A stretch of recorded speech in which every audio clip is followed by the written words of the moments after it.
15 months after the October 7th Hamas attack on Israel, the terms of a multi-phase ceasefire agreement have now been decided, and it calls for Israeli troops to pull back from Gaza beginning this weekend. Of the 94 hostages, 34 are believed to be dead, with some of the survivors being gradually released over a 42-day period while a permanent ceasefire is negotiated.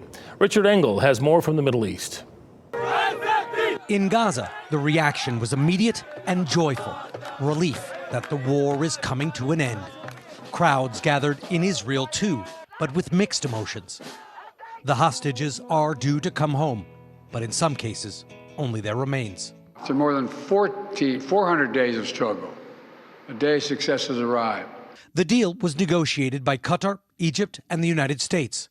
President Biden saying it was built on a framework he proposed last May, and conditions finally made it possible. After more than 15 months of war, Hamas's senior leaders are dead.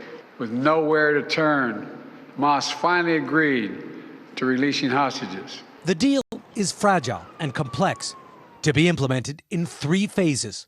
Phase 1 will last 6 weeks. Hamas will release some hostages in return for hundreds of Palestinian prisoners held by Israel.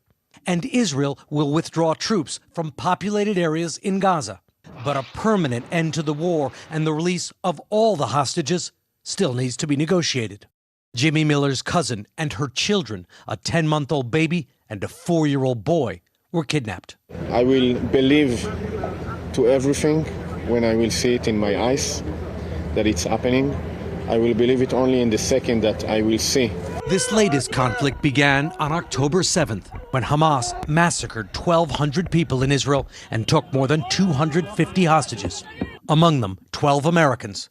Only 3 are thought to be still alive. 2 are on the list for Phase 1 release. And that was Richard Engel reporting. So much suffering there. According to local officials, nearly 47,000 Palestinians were killed in the war.